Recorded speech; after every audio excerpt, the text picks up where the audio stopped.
Well, good morning to you. I think it's very important to look at what's happening in Iraq and Syria, not as separate for starters. They're not separate events. They're interlinked, and we can't look at anything in the Middle East as separate. Now, in regards to your question and the fighting in Iraq, I think it's very important to point out something from the very start. Not only about the countries involved, but about the organizations or the people fighting on the ground. I might be jumping from something into this, but I think it's very important to first frame this within frame this in a way where we don't look at things as extremists, because some people look at this as this is totally controlled by the United States and Israel, and it's 100% them. And that is very structural. That's a problem. Those people think in structural terms. They see everything structured. They don't see agency, which is human independence. And then there's people who just see agency. They see, okay, this is all the individuals. It has nothing to do with structures. There's no conspiracy. And that's also extreme. It does not look at the structures that exist. It doesn't look at the plans that exist. It doesn't look at objectives. It doesn't look at a historical process. So these are two separate things, and they're two different ways or paradigms of looking at the world. One is the agency, one is the structure. And the people who look at this, they're both extremists in their own right, in their own ways. And those are false dichotomies. They're false dichotomies, false dualisms. There's agency and structure, and they exist together. So the United States and Israel have been pushing for this. They've been pushing for sectarianism in the entire Middle East, because their belief is that we have to get Muslims to fight Christians, and then we have to get the Muslims to fight each other, and we have to get the Arabs to fight the Kurds, and the Kurds to fight the Persians, and the Iranians to fight the Turks, and the Turks to fight the Iranians and the Arabs. So, I mean, those are important things we can't forget. This doesn't mean that in Iraq, what is called ISIS, or English, the Islamic State in Iraq and Syria, this doesn't mean that people aren't fighting the government that aren't good. There are good people. I don't want to use the word good. There are people that are against the government right now that are fighting against the federal government, okay? And these people are not related to ISIS at all. They have legitimate complaints. There are legitimate grievances in Iraq against the federal government. There's corruption in Iraq. There's malfeasance and a bad form of governance. I mean, this government was democratically elected. Don't get me wrong. It was democratically elected, but it's still it's not popular with everybody in Iraq, and that sadly is a truth. But there's people who are using this now to legitimize what's happening in Iraq. They're trying to make Maliki look like an ultra-sectarian, that he represents only the Shiites. And maybe there is a bias for the Shiites. I'm not challenging that. But the fact that people who are referring to this in this Sunni Shiite prism, I think that they're actually constructing what the U.S. and Israel want. I mean, to call ISIS a Sunni organization is, I think it's counterproductive, and I don't think it actually recognizes the fact that a lot of Muslims and Iraqis see them as not being Muslim or Sunni, for that matter. They don't even see them as Muslims, so how can they be Sunnis? And to call the Iraqi government Shiite, I think that's not reflective at all, because if you look at the cabinet, there's more Sunnis in the cabinet than there are Shiites. That doesn't mean that people in Iraq have not been disenfranchised. There are people in Iraq that have been disenfranchised, but it's not because they're Sunni. It's not because they're Sunni.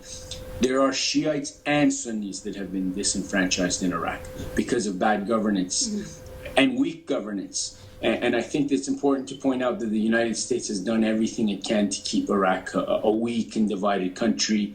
And it is a weak and divided country. If you look at the north, it's independent, basically. Kurdistan regional government has its own parliament. It has its own passports. It has its own flag. It has its own military and security forces, the Peshmerga. It's signing its own oil contracts. The Turks with Turkey and foreign countries. It has relations with the Israelis. It has separate foreign relations. It has its own president and prime minister. So Iraq has been divided, what I would call soft balkanization. This soft balkanization is through federalization. That's why the government that I'm criticizing right now is the federal government in Baghdad. But I want to make it clear that my criticism doesn't give any legitimacy to the forces that are fighting in Iraq or trying to overthrow the government, the ones from Syria, the foreign-supported ones. There are also Iraqis that are against the government. But once again, I have to emphasize, when people start saying that the Sunnis have been disenfranchised and the Shiites have taken over, this really plays into the constructs that the United States and Israel want. I think that's very important that we be aware of this. The Americans and the Israelis are playing a very dirty game. They're talking openly about cooperating with Iran. The U.S. has said we're going to cooperate with Iran and Iraq, but I think that's actually hiding. That's hiding what the Americans are actually doing. It's supporting the fighting in Iraq. You have to remember that the U.S. was not happy with the April 2014 elections in Iraq, the parliamentary elections. It was supporting different factions, and this is basically a form of regime change. They're not happy with Iraq because, look, Iraq's foreign policy, even though Maliki has been called the man in the middle, I remember when he became prime minister, he was being referred to as the man in the middle because he has to balance Iran, Tehran, and the United States and Washington. So he's the man in the middle, balancing between these two powers and not trying to upset either one. So this man in the middle has made concessions to the U.S. Yes, that's correct, but he still has played a balancing act where he's also not a U.S. puppet. We have. This is where I started this discussion by talking about agency and structure. Let's look at agency and structure. They give way to contingency. Incidents, things we don't see, like historical outcomes are rarely determined by some set of antecedents or structural processes. They actually, if you look at wars, a lot of contingents, accidents are involved. Things change. That's where structure and agency work together. Like in Afghanistan, Hamid Karzai was a puppet. Everybody knows he was a puppet. But now the puppet in Afghanistan, he's actually upsetting the United States because that puppet has his own interests. He has his own interests. And in Iraq, it's the same thing. You had group Maliki and them, they worked with the United States, but once they came into power, they had their own interests. And of course, the U.S. is a player in Iraq, just like Iran. So they try to balance the two. And that's why his foreign policy has been independent. If you look at his foreign policy, you'll see Iraq refused to be involved in the war and siege against Syria. So Iraq wasn't involved. If you look at how its position was in the UN or the Arab League, you're going to see it wasn't the same position as the US or Saudi Arabia. And Iraq it's shifted its weapons from being purchased from the United States to Russia. You know, it has close relations with Tehran, economically, politically, socially, and it's selling oil to China. I mean, the United States does not like this at all. That's why they weren't happy with the April 2014 elections in Iraq, and they're using the fighting in Iraq. Okay, whether you think the ISIS is legitimate or illegitimate, the point is the U.S. is using that fighting to pressure the government in Baghdad. In fact, the Americans, you can see it. It's public. A lot of them are saying we won't help Iraq unless the government in Iraq is changed. So what does that say about the U.S. interests? Why they're involved? And they haven't. No real support has gone to Iraq yet. In fact, the U.S. has an intelligence unit in Iraq, and now it's public that they refused to even share any information on ISIS with Baghdad before this, and they knew they were coming to Baghdad. They refused to say anything. And in fact, there's a lot of Iraqis who are saying we should cut ties with the United States at both the official level and informally. This is being stated that the United States, we should cut ties with them. The United States is one of the parties involved in this alongside Saudi Arabia. The United States is saying it's cooperating with Iran, but the Iranian military and Iranian officials are saying we have no cooperation. I think there's been talks, but I think the U.S. is deliberately trying to exaggerate cooperation with Iran in Iraq to create more sectarianism, to make this look like it is a real Shiite-Sunni divide. This is what the United States want. Exactly, that's what they want. So they're saying they're cooperating with Iran, but the Iranians say we don't have any cooperation, and the U.S. is behind this. They're saying these are the U.S.'s foot soldiers. The ISIS is the proteges of the United States, and the U.S. just wants to roll back in Iraq. Look, the Americans failed. Their project in Syria has failed. Okay, so now they're looking back at Iraq. So it actually started with Iraq, their project. Their project in Iraq failed because the government in Iraq started leaning towards Tehran. So it started looking at Syria. Now the project has failed there. Now it's looking back at Iraq again. I mean, this is the role that the United States is playing. It's very strategically placed to divide this arc. Some people call this a Shiite crescent, and that's propaganda too, because it's not a Shiite crescent. Syria is not a Shiite country. Lebanon, the biggest plurality are the Shiite Muslims, but Lebanon is a pluralistic country. Iraq also is pluralistic. The majority, 65%, 70% are Shiites. 65%, 70% are Shiites in Iraq, 65% are Shiite Arabs, and then there's a 5-7% are Shiite Turkmen, Kurds. But that doesn't matter. So it's a pluralistic country. And what unifies Iran, Iraq, Syria, Lebanon, and the Palestinian groups that are aligned to them is not religion. It's shared political objectives. They have shared political objectives. It's not because Bashar al-Assad is an Alawite. It's not because of that Syria is aligned to Iran. Syria is aligned to Iran because they have the same enemies and they have the same goals in the Middle East. That's why they're aligned. And it's the same thing with Iraq. But there, of course, there is commonalities, historical ties, and this has made the connection stronger. But at the end of the day, it's politics, shared interest that brings them together. So I wanted to address that. As for the Maliki government, well, I'm not a supporter of it, but I do want to point out that this government is being demonized, like I mentioned, being called a Shiite government, when it's not a Shiite government, when there's actually more Sunnis in the government than there are Shiites. The government is more or less represents the fabrics of Iraq. It represents the fabrics of Iraq in demographic terms. Maybe not in, maybe a lot of people aren't happy with it, but it does represent Iraq's social fabrics. You see Kurds inside it, and you see Arabs inside it who are Shiite and Sunni, and you see some minorities inside it as well. I want to point out when I'm speaking about Kurds, you can see how fraudulent the labeling is when we talk about Iraq. How fraudulent it is, and I'll explain why it's fraudulent.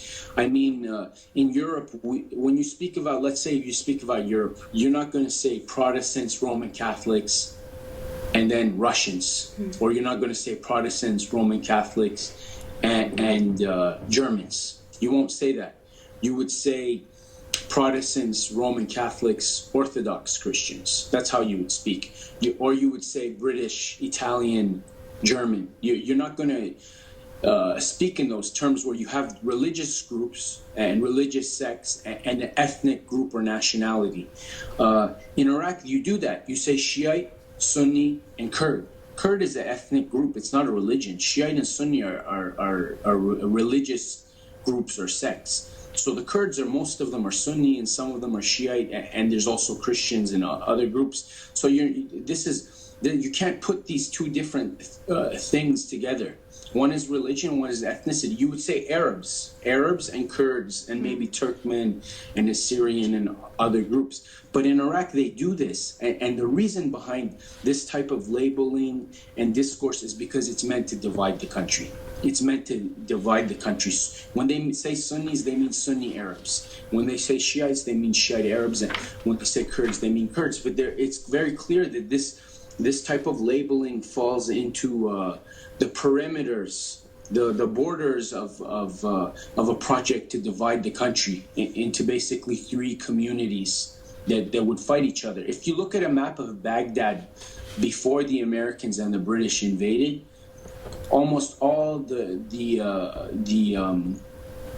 whole city of Baghdad was a mixed. Most of the neighborhoods were mixed neighborhoods. If you look at after 2007, if you look at through the years from the occupation onwards, you're going to start seeing the neighborhoods become sectarian. Most of the neighborhoods are no longer mixed. You have Shiite neighborhoods, you have Sunni neighborhoods, and you have very few all Christian neighborhoods. And that's because the U.S., which was in charge of the Interior Ministry, it was the United States that was in charge of the Interior Ministry. This is very important to know. It was the Americans who were in charge of the Interior Ministry, and that's where the death squads were tied to. Would actually target Sunnis and Shiite areas, and they would target Shiites and Sunni areas, and with the help of Saudi Arabia and the Gulf countries like Qatar and the United Arab Emirates, Kuwait, they've helped create this sectarianism in Iraq, which is a shame. In Arabic, you call it fitna, dividing. It's one of the worst sins. If I can use some of the local definitions from the Middle East, it's one of the this fitna is one of the worst political sins, religious sins that's possible, and they've used that to create hatred amongst Iraqis. You have to remember, when the U.S. Marines attacked Fallujah, they weren't fighting against Sunnis like the U.S. media says. They were fighting against Iraqis. They were Iraqis, and some of them were Shiites, and some of them were Sunnis, and same thing in the south. So there was a united resistance. It wasn't a Shiites here and Sunnis there. They were all Iraqis under one roof. So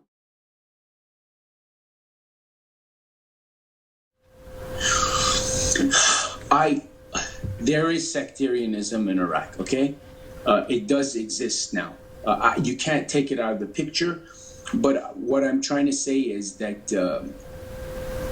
there's a push to make sectarianism alive, to make it real, to make it the focus, to to make it reality in Iraq. There is a level of sectarianism. I mean, I have to speak historically. When Saddam Hussein was in charge of Iraq, when he was president and the Ba'ath were in charge, they weren't sectarian either. It wasn't Sunnis were ruling Shiites. I mean, there was a problem with the clergy in Iraq, okay? The Shiite clergy always had a lot of influence, and there was repression against the Shiite clergy. So some look at this as sectarian repression. I didn't look at it as sectarian repression. I looked at it as based on interests. This repression was against the power of the clergy, because the Shiite clerics, they had a lot of power in Iraq and a lot of influence in the Shiite community, and Saddam was against this. So now that since 2003, since Saddam Hussein was removed, the clergy's influence has increased. Najaf, Karbala, these Shiite cities in Iraq, where Shiites go to pay religious pilgrimage, go to there for religious. Their influence has increased in the country. You know, everybody listens now to Ayatollah Ali al-Sistani, and this has made certain strata, certain members of Iraq society feel that the Shiite influence has grown. Some feel disenfranchised, but this is not a deliberate thing where the government has tried to disenfranchise Sunnis or Shiites. It's an issue of power. It's an issue of class. There are Shiites and Sunnis that are upset at the government. The communities are increasingly suspicious of one another. I mean, the sectarianism is increasing. That's what I can say. Okay. Sectarianism is increasing in Iraq, much more than Syria. No. The U.S. strategy. Your point of view is that? My point of view is the U.S. Strategy is more or less the same as it was in the beginning. I mean, things have changed, but it wants divisions. It's not a new strategy. I mean, it's the best strategy. It's to keep the natives. It's a colonial strategy. You keep the natives divided, and you're the arbitrator of power. I mean, this isn't new. I think it's important that we keep what I said. That key word is, there's one word, contingency, in mind. Contingency means accidents. Nothing goes exactly as planned. I mean, there's no outcome that we can all look at from this. Okay. So the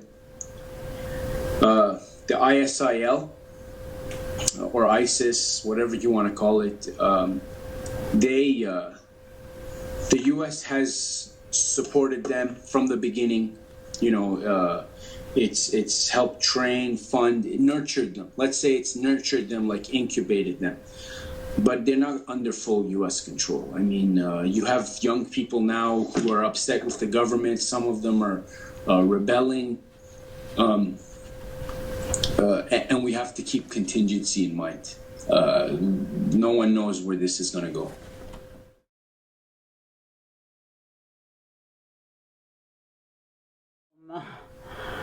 No. Look, it's a bit of both. It's a bit of both. Ils n'ont pas créé Daesh comme le disent certains.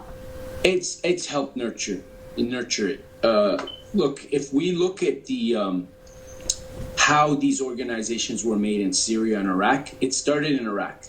What happened is the U.S. helped and the Saudis brought Al-Qaeda into Iraq, and some of the Sunni fighters or tribes were fighting against them.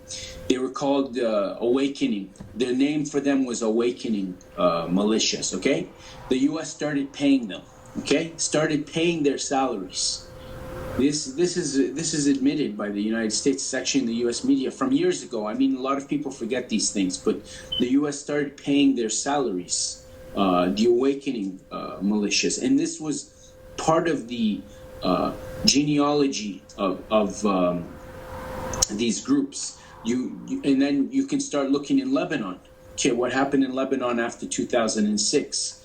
After 2006, the Israelis failed to defeat Hezbollah, and because they failed to defeat Hezbollah, to help March 14th and Hariri, the U.S. saw that it needed to use sectarianism as a new strategy, so it started supporting either directly or via proxies these type of groups. So speaking about Lebanon, Fatah al-Islam was created. Fatah al-Islam. Seymour Hersh, he reported that the Hariri family is bringing extremists into the country. And Lebanon's government, the prime minister, Fouad Siniora, who's a servant of Hariri family, he's part of the March 14th. Mm-hmm. He used to be bank. He actually said, he was angry. He said Seymour Hersh is lying, this isn't true. But then months later, Fatah al-Islam attacked the Lebanese army in the Palestinian camp, from the Palestinian camp in Tripoli. And everybody knows about the fighting. And then Seymour Hersh it was proven that he was telling the truth. And he calls this the redirection. Actually, the U.S. government called this the redirection. They said, look, our strategies have failed against Iran, Syria, Hezbollah, the Palestinians. We need a redirection. And the redirection is we make Sunnis fight Shiites. And they started supporting groups like Fatah al-Islam. And a lot of those people that helped Fatah al-Islam or fought with it actually ended up fighting in Syria. They ended up going to Syria. Some of them even escaped Lebanese prisons. No one knows exactly how they escaped the Lebanese prisons. I remember the reports, I was reading them from Libya. They escaped and they ended up going to Syria. Or trying to go to Syria. So that's in Lebanon. We see what they did in Lebanon, and we know they funded groups in Iraq, and some of those groups ended up going to Syria. And now they're looking at Iraq again, and their influence is growing. So of course the United States is involved. The level is something we can debate about. I don't want to say that it's totally under U.S. control, but I don't want to say they're autonomous. It's an in-between. It's an in-between. And how much of the in-between, we don't know. And the United States doesn't have absolute control of them, just like it didn't have absolute control of Al-Qaeda. It's the United States that's created Al-Qaeda. It didn't come out of a garden. They helped Osama bin Laden. They helped fund him. And in fact, Osama bin Laden's ex-bodyguard, this is an ex-bodyguard who's working with Osama bin Laden, Nabil Naim Abdel Fattah, who served in Egypt. He says very frankly, the Americans were using us. They controlled us. They used us. He doesn't say we were total slaves, but he says the Americans did. They funded us. They were sending us to hospitals in Europe when we were hurt. They encouraged us. Where do you think our arms came from?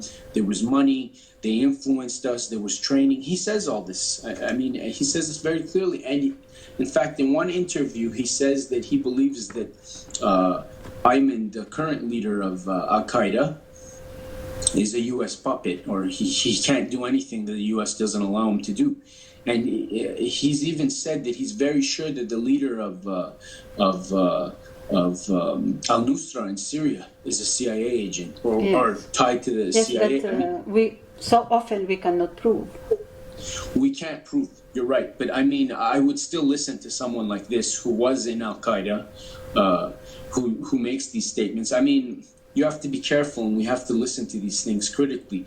But to say that the U.S. has no control or no influence or there's no U.S. intelligence involved is actually, it's not looking at a lot of important facts we should look at. For example, there was the Phoenix jihadist. I don't remember his name right now. Someone called the Phoenix jihadist, okay? This is an ex-American soldier who went to fight in Syria. and he was caught because they made tapes of him fighting in Syria, okay, with the insurgents. And he was arrested when he went back to the United States. But his father who talked to him, who knows his son, who his son said, I'm going to Syria, has said that before my son went, he said he's working for the CIA. Very strong. This you can't deny it. He said that the CIA sent my son there, and he was working for the CIA. I mean, so we can't ignore these things, but we can't say this is 100% CIA. We can't say that this is that is again indirectly. Yeah, exactly.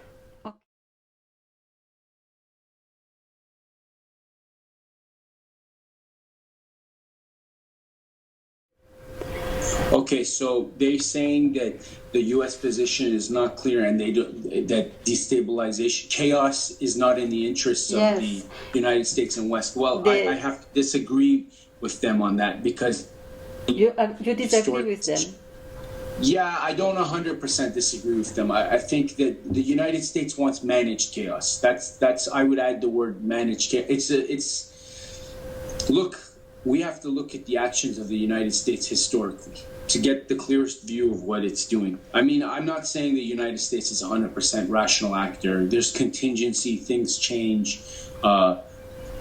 Sometimes the biggest events in history are because of mistakes by leaders or governments. But my point here is very clear.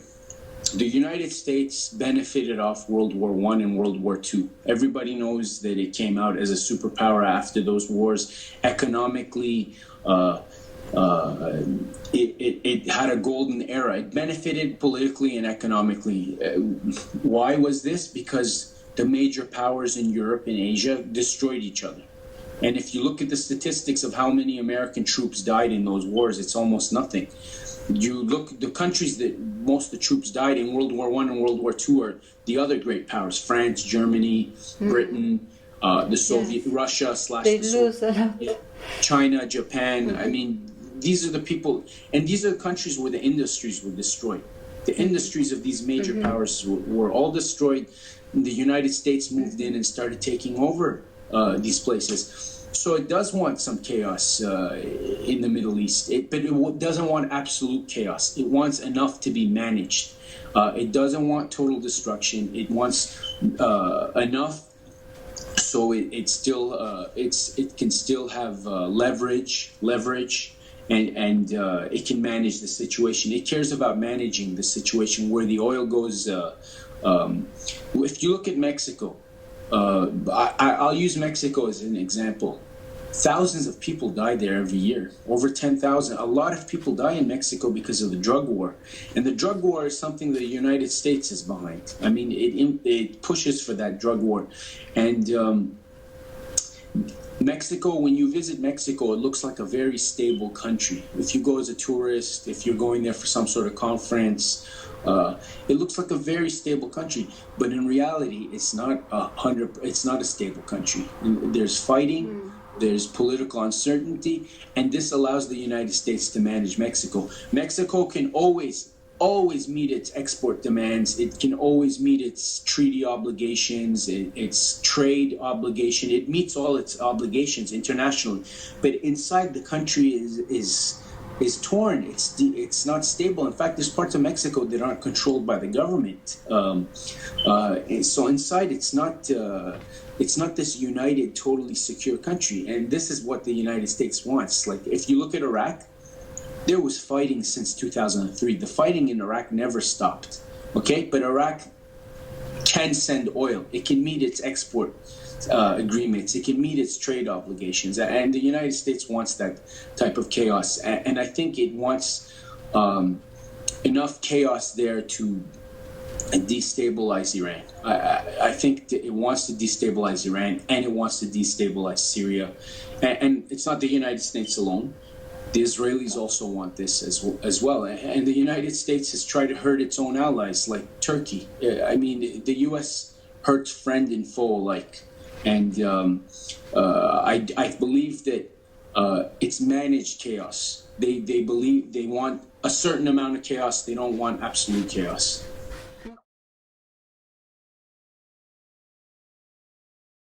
I think the U.S. project in Syria has failed. I don't think it's failed. That's why in Iraq the pressure has gone up. You have to remember, if Syria collapses, this is bad for Iraq. Okay? If Iraq collapses, this is bad for Syria. What is the ISIL doing in Syria, in Iraq right now? It's taking military hardware. It's taking the Iraqi army's arms, weapons. They could use this in Syria. There could be problems in the future in Syria if Iraq is destabilized. So Syria cares a lot about what's happening to Iraq, just like how Iraq cared a lot about what's happening to Syria. But the situation in Syria right now is stabilizing. I've seen reconstruction there. They have reconstruction there. They're ready. Lots of industrial machines have been brought to the border in Lebanon, and the Syrian businessmen are getting ready for an economic boom, let's say. I wouldn't say an economic boom, but reconstruction. They're ready for the economy to open up again. There's lots of talks now. You have people from the European Union coming there. Really? Trying to, well, it's not official, but you have messages basically from the European Union interests about rebuilding Syria, which is very dirty to me because these are the countries that have helped destroy Syria. Now they want to make money and they want to rebuild the country. That's why the Syrians have said several times that we're not going to give reconstruction contracts to countries that have destroyed our country. So we're going to give it only to our friends, friendly countries. So we'll give it to countries like Russia, Brazil, Iran, China, India, Venezuela. These are the countries that will be involved in the reconstruction process in our country. So it won't be countries like the United Kingdom or France or the United States or Turkey that have helped create the crisis in Syria. They're still fighting. But the feeling here is that the government cannot deal with all these terrorist groups who are fighting in Syria. Isn't it like that? No, no, it's not like that anymore. Number one, you have to remember that these people, they're fighting in Syria. They don't hold territory most of the time. They come, they shoot somewhere, and they disappear.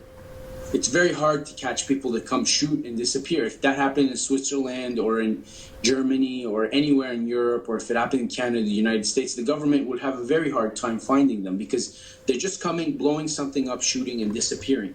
It's not a conventional war. That makes it very hard. And they're also involved in urban warfare, which means that they go to towns or cities and they keep the civilians hostages, basically. So that makes it even harder when they're about to capture them. Very little of the war is it's not conventional fighting. So this makes it very hard to fight them. It makes it long and hard, but it doesn't mean that they're a strong military force. They basically the insurgents are. How many? I don't know the numbers. I can't give you any numbers. I was told by the Speaker of the Syrian Parliament, though, in a meeting with him, that there's 85 different nationalities that they've captured. So these insurgents have come from 85 different countries in the world. From Turkey, Pakistan, Colombia, I think. So they're from all over the world fighting. A lot of them have come from the European Union, so countries like Belgium, Denmark, Britain, France, Italy, Spain, they're Germany. Those are the ones in the European Union. The Speaker of the Syrian Parliament told me that one day, when all this is done, we're going to give a dossier on these the foreign fighters that we had, a big dossier, and which will prove which countries were helping and bringing them in, and the intelligence agencies involved with it. So they're holding on to that. They don't really talk about it much, but he said that after this is all done, we will. I think they want to use this in negotiating or in some sort of exchange, possibly. But again, to your question, no, I don't think that that these insurgents are a match for the government. But if they take over Iraq, then that'll change the equation, because they can start accessing heavy weapons, and that'll change the equation. One other thing we should remember is that the Syrians had allies. You know, they have allies that fully support them. So the Iranians support them. Hezbollah has supported them. Russia has supported them. You know, maybe through experts or through troops, small numbers of fighters. The government in Damascus, there's no doubt in my mind that it's not going to collapse. I don't think it'll collapse at all. I have no doubt about it. And after the election, the Syrian people reconfirmed the legitimacy of the president and the government. And this is a big moral boost for them. And the Syrian people are strong, support the Syrian government now more than they ever did before in the history of that country. You know, when you bring people who cut people's throats or eat hearts or bomb churches and mosques, or who kill Muslim priests and Christian priests, or rape children and torture people, of course the population is going to support the government. So there was a lot of people who didn't like Bashar al-Assad. They didn't like the Ba'ath Party. Some were actually opposition, arrested before. They all support the government now because the government to them is Syria. This isn't a war on Bashar al-Assad or on the Syrian government. It's a war on all Syria. So all Syria right now is standing together in one house, and they're stronger more than ever before. And I think it's important for us to acknowledge that the Israelis, you know, just yesterday, I believe, they attacked Syria. The Israelis bombed several places in Syria. And I don't think that this is an accident. I think that you have problems in Iraq. They're trying to increase the problems in Syria at the same time. So this is one front. Mm-hmm. So, in your opinion, now they are reaching the end of the war? In Syria? Yes. I think that they'll be fighting for a few more years, okay? Oh. But it's going to be, like I said, people who come and shoot and disappear. So you'll see that type of fighting, but you're not going to see big areas like entire provinces and lots of major cities under the control of the insurgents. I think that phase is finished. I know that the Syrians they were going easy on the insurgents before the election because they didn't want to create problems during the election, so they went easy. They knew where some of these fighters were even hiding, and they didn't touch them. And the reason is because they didn't want to stir the hornet's nest. They didn't want to increase the fighting for the election. So they wanted to make it as peaceful as possible for the election. And then after the election was done, they increased the fighting and they went after these groups where they knew where they were hiding and stuff. And they're going to do their best to clear out these fighters. But, you know, unconventional warfare is not the same as conventional warfare. Unconventional warfare, where people shoot, they go hide, they put bombs in a university, they disappear, is much harder to defeat than an army. You know, the army doesn't move. It has a structure. It has a command. It has a headquarters. It has it has territory. These guys don't have real territory.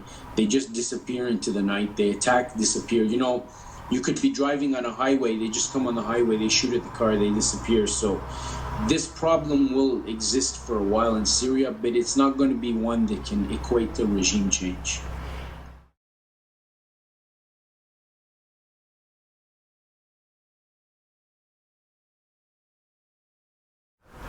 Well, Bashar al-Assad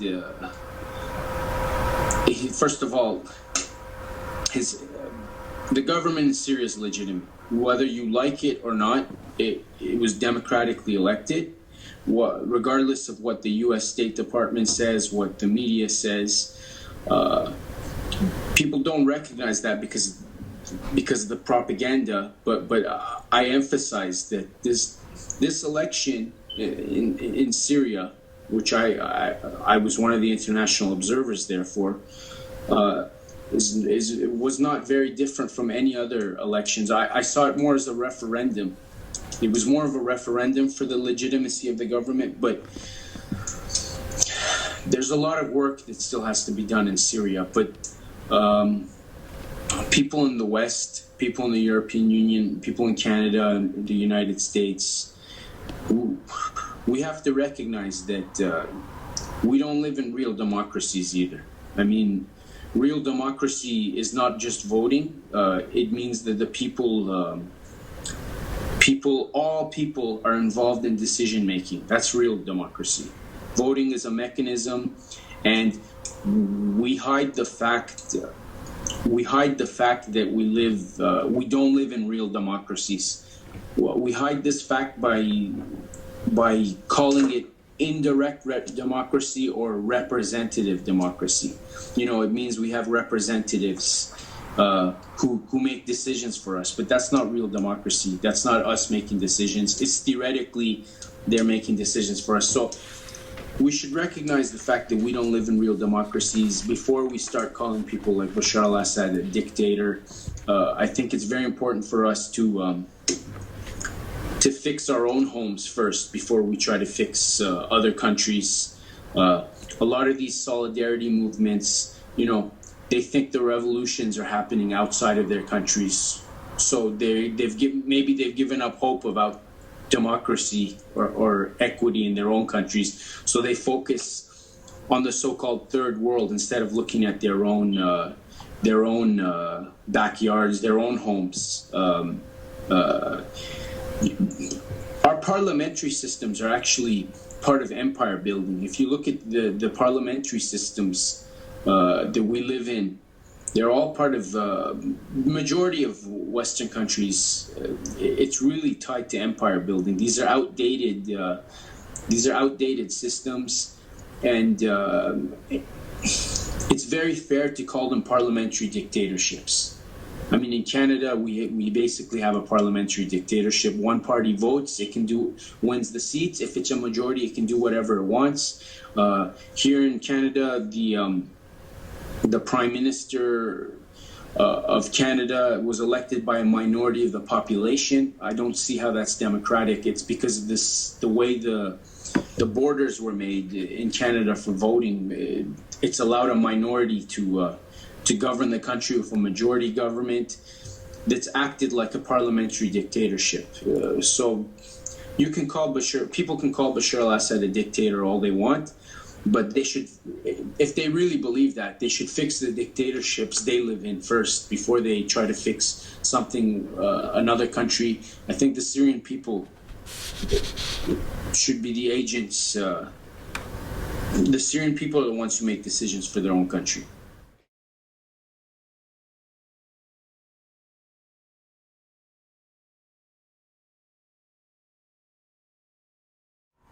I think it's an insult, personally. I personally think that to call the Syrian military a criminal entity is an insult. Most of those people in the Syrian army are there because they love their country. They're not there because of profit. I'm talking about the fighters, the privates, the corporals, the sergeants, the junior officers, the captains, the lieutenants. A lot of people have joined this army because to save their country, not to destroy it. I mean, that army's job is to defend Syria and the Syrian people. It's not there to destroy the country at all. I think it's a very disgusting. Liberals do this, actually. This is a liberal I've noticed liberals equate the terrorists, the insurgents, with the Syrian government and army. They're not at the same level, very different. This is the same people who equate Palestinian resistance with Israel, the same level. They're not at the same level. One has all these weapons and tanks and is always offensive. The other one's always defensive. And they don't have much. They have those rockets are sometimes are the same as firecrackers. I mean, you can't equate those two things as the same. I think it's very misleading when you refer to the Syrian government as criminal and as the same status of the terrorists. That doesn't mean the Syrian government didn't make mistakes. All governments make mistakes. They're big structures. There's bureaucracies.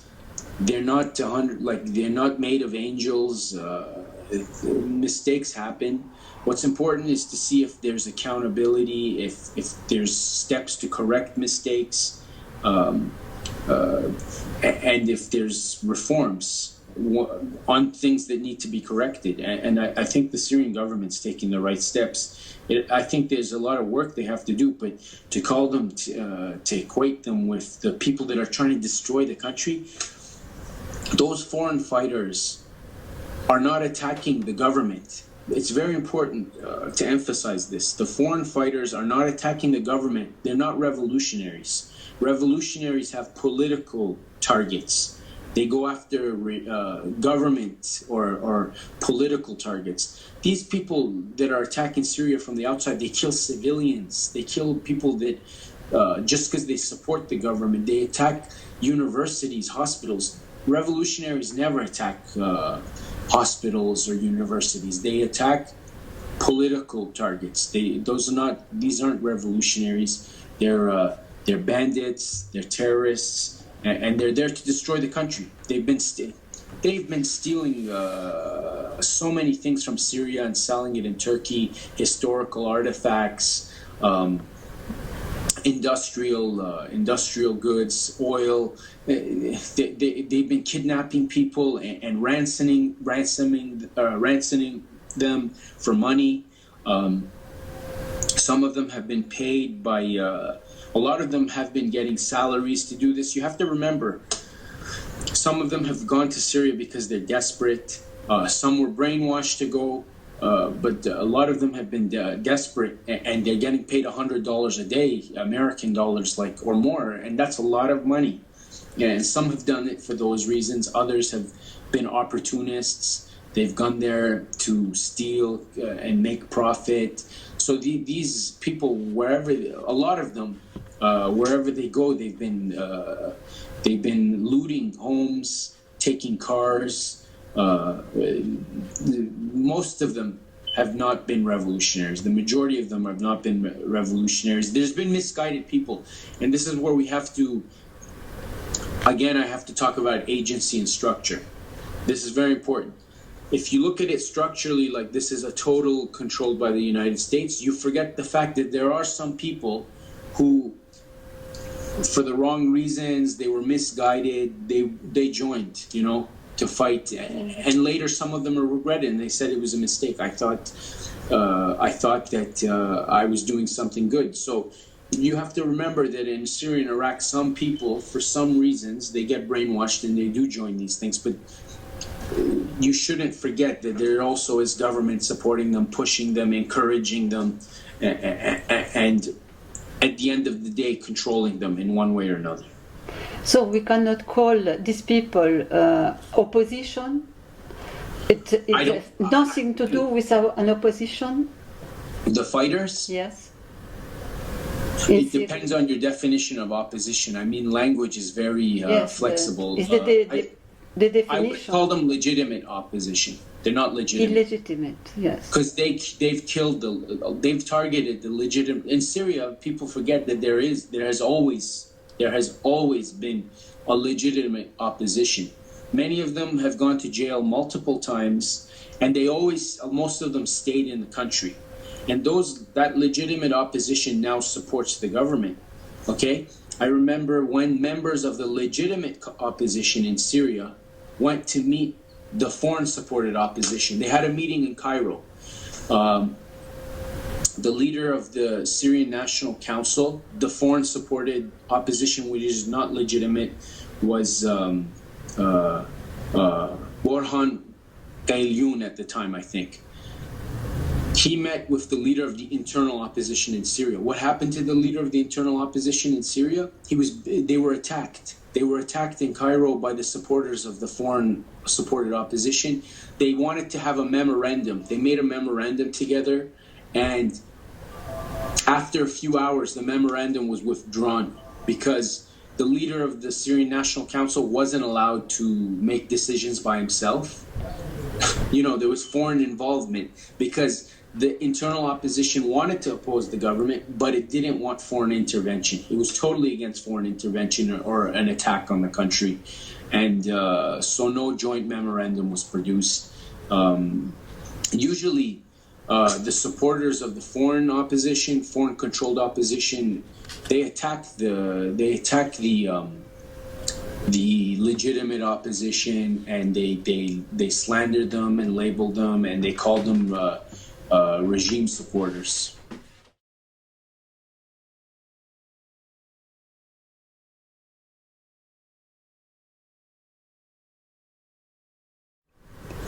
I think this man's out of reality. The Turks said the same thing. They said that, I remember the Turks were saying that Bashar al-Assad controls, the Syrians and the Iranians control this group.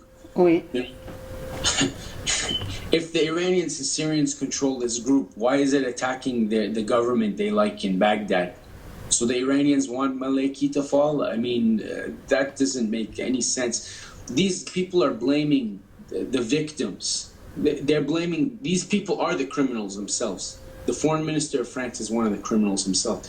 He's blaming the victims. He's one of the perpetrators. His country is one of the aggressors here.